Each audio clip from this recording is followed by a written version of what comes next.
संतों का अनुसरण करना चाहिए, महापुरुषों का अनुसरण करना चाहिए, तभी हमारा जीवन आनंद में मंगल में रहेगा। तो श्री रामचरितमानस में कल हम आप सभी लोग संत महिमा को सुन रहे थे कि संत महिमा कितनी अद्भुत है। इसे जो श्रवण करता है, संतों का अनुसरण करता है, उसका जीवन ही धन्य है।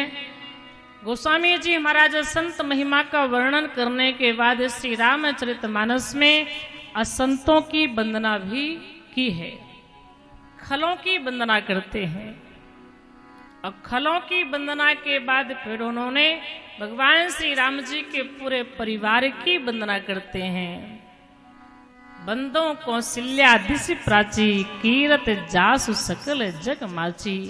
माता कौशल्या की वंदना करता हूँ, जो पूर्व दिशा के समान हैं, जिनके यहाँ चंद्रमा के स्वरूप प्रभु श्री राम का प्रकट हुआ है। फिर महाराज श्री दशरथ की वंदना करते हैं। बंदों अवध भुआल सत्य प्रेम जिहि राम पद, विश्रुत दीन दयाल प्रिय तन तृण यो पर हरियो। मैं चक्रवर्ती महाराज श्री दशरथ जी की वंदना करता हूं। क्यों? वो राजा है इसलिए वंदना कर रहे हैं, अयोध्या के सम्राट हैं? बोले नहीं। तो फिर आप उनकी वंदना क्यों कर रहे हैं? बोले मैं उनकी इस रूप में वंदना नहीं करता कि वह अयोध्या के राजा हैं, मैं उनकी वंदना इस रूप में करता हूं कि वो राम जी के पिता हैं। और राम जी के पिता भी कैसे हैं?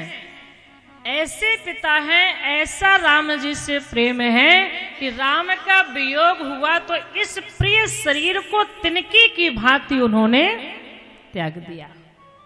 बंदों अवध भुआल सत्य प्रेम जिहि राम पद, विश्रुत दीन दयाल अप्रिय तन तृण यो पर हरियो। मैं उन महाराज श्री दशरथ की वंदना करता हूं जिनके अंतःकरण में श्री राम जी के चरणों के प्रति सत्य प्रेम है। महाराज श्री दशरथ जी जबकि पिता हैं, राम जी पुत्र हैं, लेकिन चक्रवर्ती जी अपने पुत्र के चरणों में प्रेम करते हैं, सत्य प्रेम।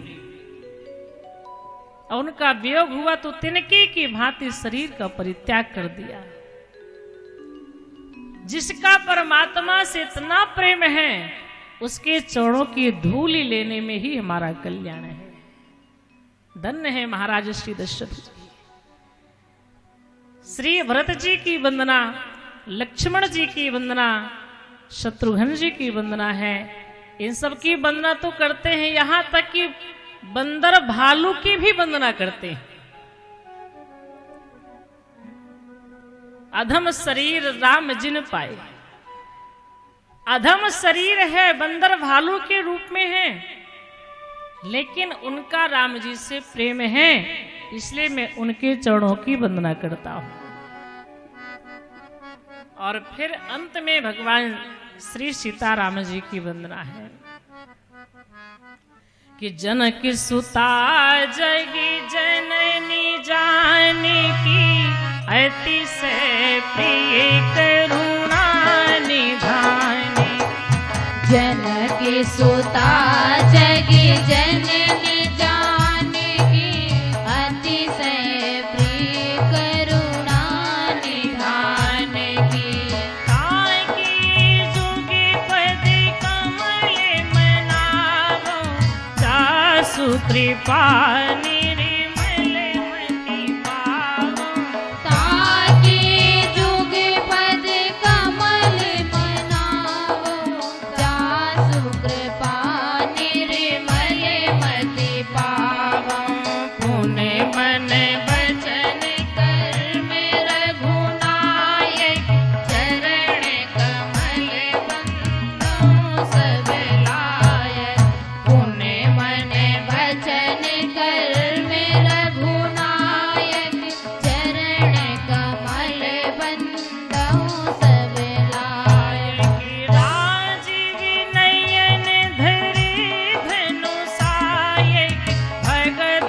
विपत्ति भंजन सुखदायक।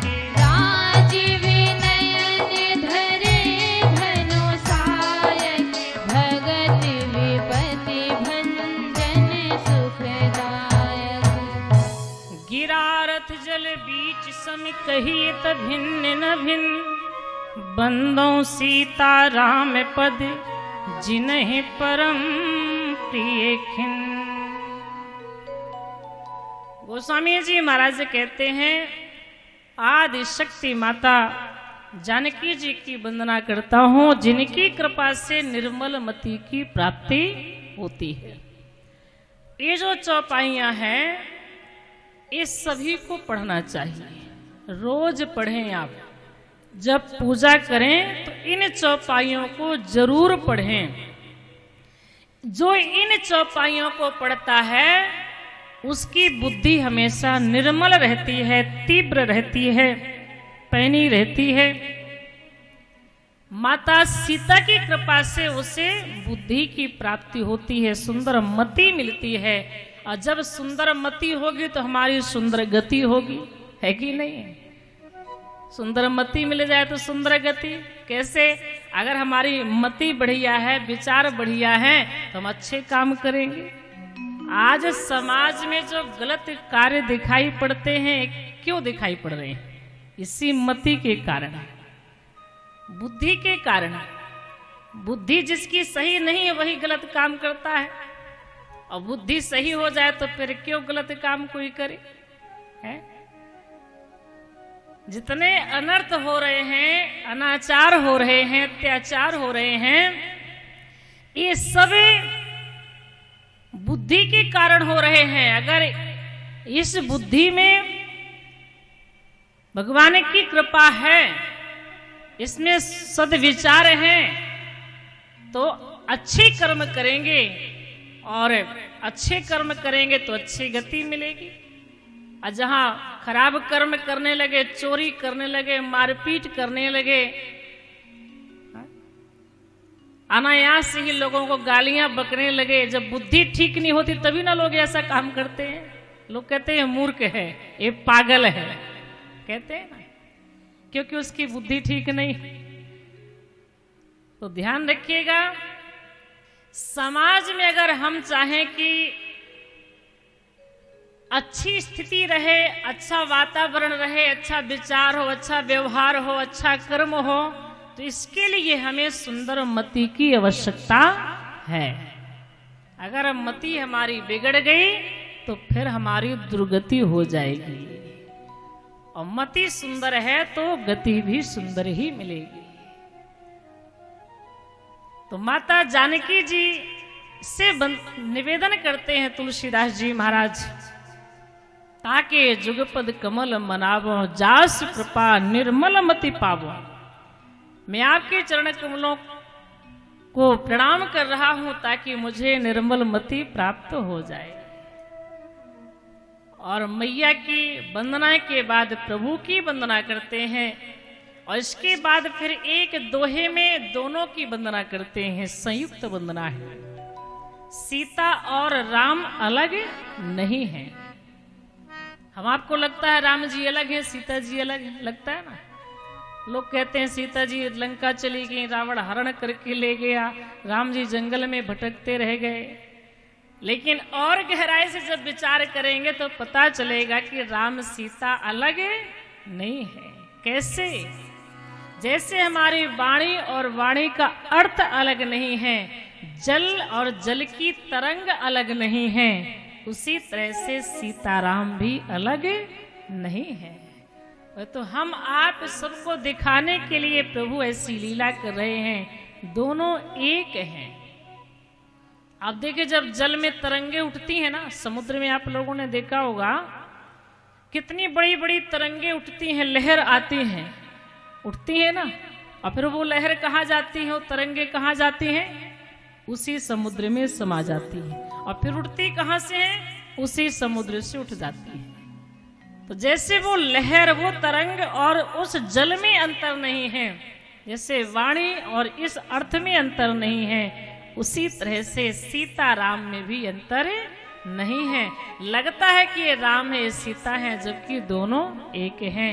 गिरा अर्थ जल बीच सम, कहिए त भिन्न न भिन्न, बंदों सीता राम पद, जिन्हीं परम प्रिय खिल। इस प्रकार से गोस्वामी जी इनकी वंदना कर रहे हैं और निवेदन करते हैं कि आप मुझे सद्बुद्धि दें, सुंदर मति दें, ताकि मैं आपकी थोड़ी सी चर्चा कर सकूं, इस ग्रंथ में आपकी सुंदर कथा को लिख सकूं। और इसके तत्पश्चात भगवान के नाम की वंदना उन्होंने 9 दोहों में की है। भगवान का नाम ही संसार में सब कुछ है, क्योंकि कलयुग चल रहा है। हम आप देखें, कलयुग में चारों तरफ अच्छा काम भी हो रहा है तो वहां भी कुछ न कुछ विकार आ जाते हैं। कोई विकार आए चाहे नहीं आए, क्रोध ही आ जाता है। सही समय पर कोई काम नहीं हुआ तो क्रोध आ जाता है कि नहीं? ये क्रोध आ जाना मानो हमारे कार्य में विघ्न पड़ना है। चाहे हम कुछ भी काम करें, यज्ञ करें, भजन करें, पूजा पाठ करें, अगर हमने क्रोध कर दिया तो हमारे उस पूजा में, उस साधना में मानो विघ्न पड़ गया,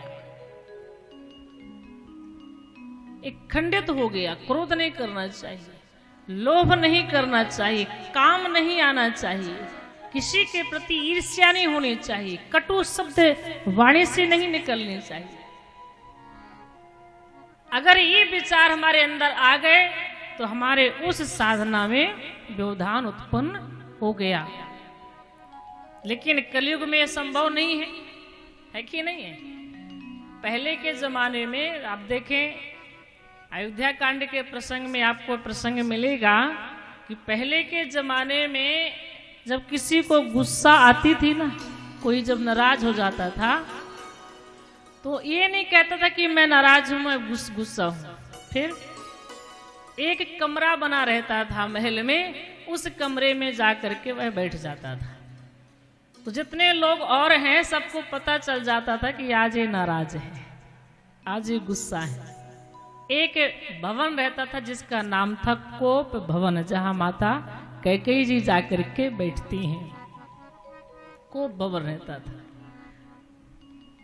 जब वहां उस रूम में कोई बैठ जाए तो सब समझ जाए कि आज ये नाराज हैं, इनसे बात नहीं करो तो ठीक है।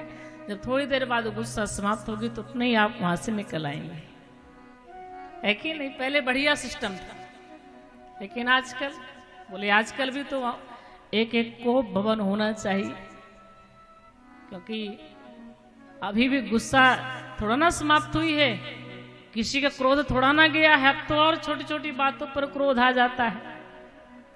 तो अब भी एक जब घर बनाए, मकान बनाए, जैसे कि अपना बेडरूम रहता है, रसोई रहती, सब रहते हैं ना, भगवान के लिए भी स्थान रहता है, तो इसी तरह से एक कोप भवन भी बना लेना चाहिए सबको।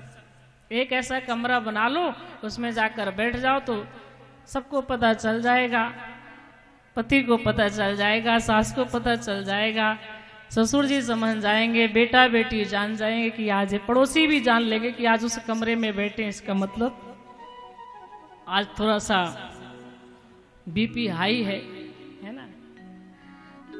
तो बनाना चाहिए।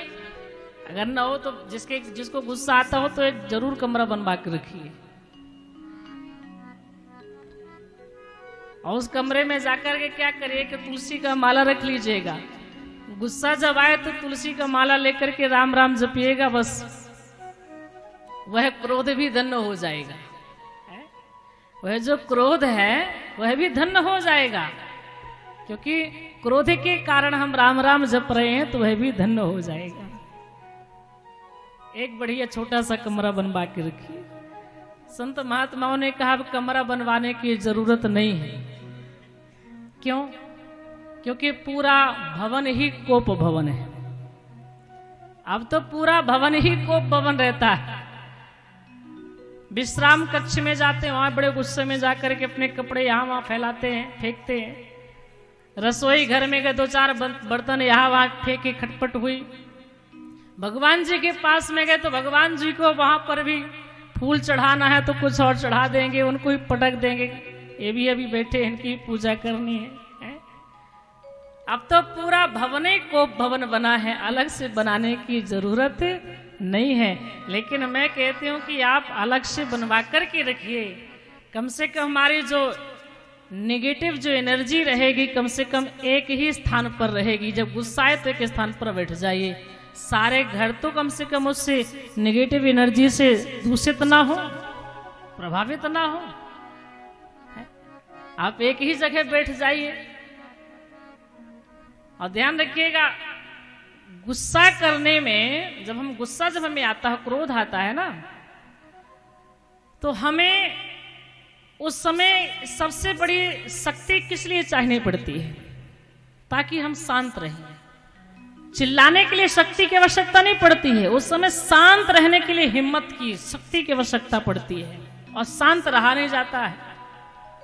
गुस्सा में लोग चिल्लाने लगते हैं, उस समय हमें चिल्लाने के लिए शक्ति की आवश्यकता नहीं पड़ती है, बल्कि शांत रहने के लिए शक्ति की, हिम्मत की आवश्यकता पड़ती है।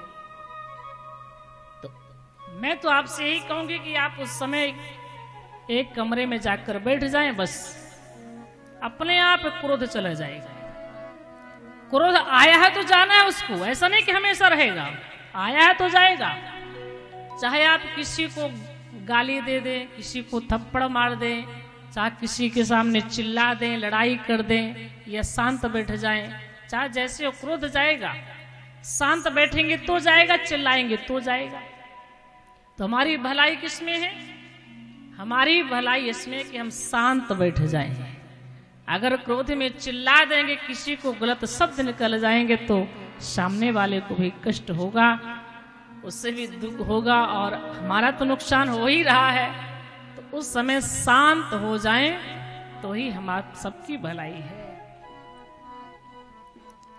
तो ध्यान रखिएगा,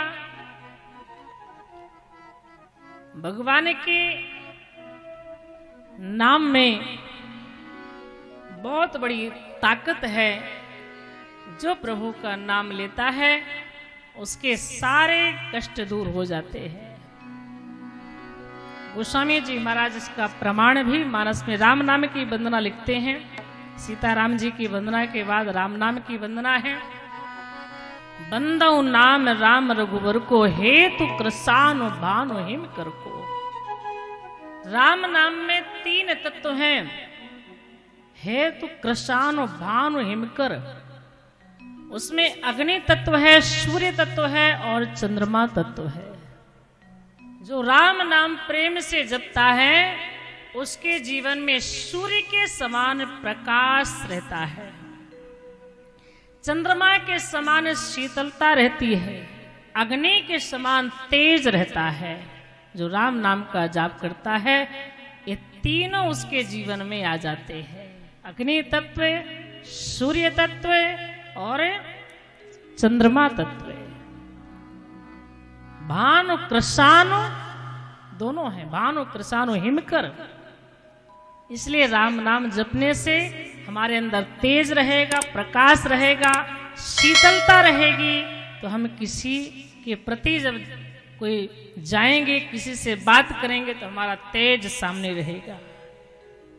हमारे अंदर शीतलता भाव है तो सुंदर शब्द निकलेंगे, मीठी वाणी निकलेगी, तो हमारे मन को तो शीतलता रहेगी, दूसरे को भी शीतलता पहुंचाएंगे। वाणी ऐसी बोलिए जा में आ पाओ, है ना? ऐसी वाणी बोलना चाहिए जिसमें कि बहुत ही शीतल भाव होना चाहिए, प्रेम भरा होना चाहिए। कौवा किसी का कुछ लेता नहीं है और कोयल किसी को कुछ देती नहीं है, लेकिन कोयल को सब सुनना चाहते हैं, कौवा को कोई नहीं सुनना चाहता है। जबकि क्या कौवा आपके घर में कुछ मांगने आता है? नहीं आता ना, बेचारा काव काव ही तो करता है, और आकर एक काव काव करता तो भगा देते हैं। अब कोयल जब बोलती है तब बड़े ध्यान से सुनते हैं, कितनी मीठी वाणी है कि नहीं है? इसी तरह से हम आपके जीवन में भी ये सब, चाहे कौवा हो चाहे कोयल हो, सब हमको भी शिक्षा दे रहे हैं कि हम अच्छा बोलेंगे, मीठा बोलेंगे तो हमें सब लोग पसंद करेंगे, हमसे सब कोई बात करेंगे, प्रेम से बोलेंगे और चिल्ला करके बोलेंगे, गुस्सा करके बोलेंगे तो लोग देखना पसंद नहीं करेंगे। अगर सामने आ जाएंगे तो किनारे होकर निकल जाएंगे, जिससे बात ना करना पड़े, क्योंकि इनकी बोली ठीक नहीं है। ये वाणी जो है, ये वाणी ही माला पहनाती है, वाणी डंडा भी खवाती है। अगर अच्छा बोलते हैं तो माला मिलेगा पहनने को, और गलत बोलेंगे तो डंडे पड़ेंगे, है कि नहीं है? इसलिए वाणी में बड़ा संयम होना चाहिए। और वाणी में संयम कब होगा? जब हम राम राम जपेंगे, कृष्ण कृष्ण जपेंगे, जब प्रभु के नाम का जाप करेंगे, तभी हमारी वाणी में संयम होगा, वाणी मीठी होगी। क्योंकि भगवान का नाम मीठा है तो हमारे मुख से वह राम नाम निकलेगा तो हमारी वाणी भी मीठी हो जाएगी।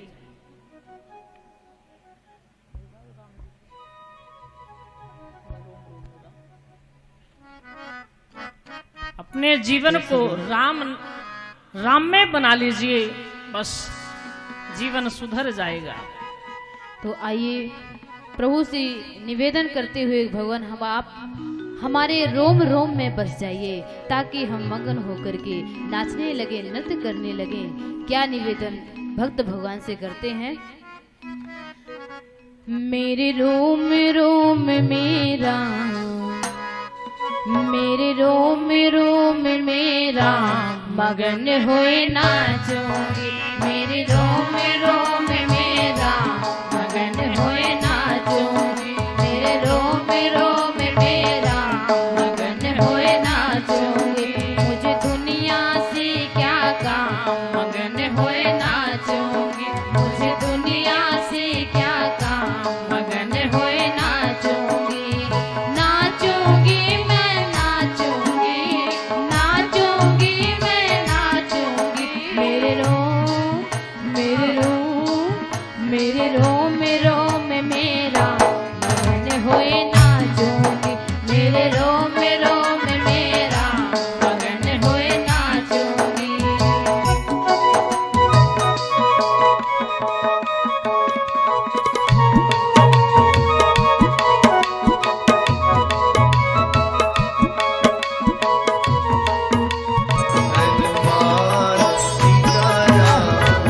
सभी लोग ताली बजाते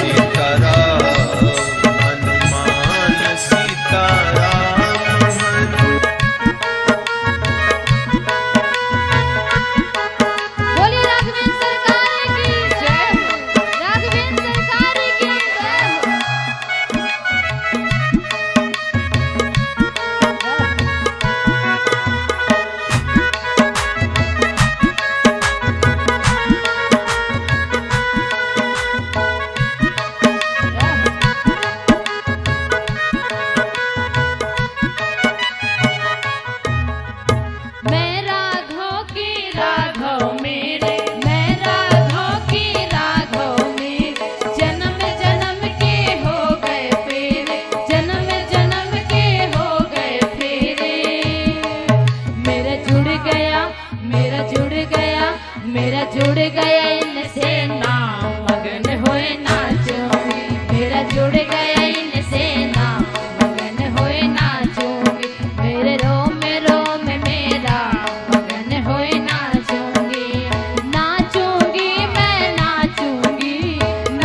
नाचूंगी, मगन होए नाचूंगी, मगन होए नाचूंगी।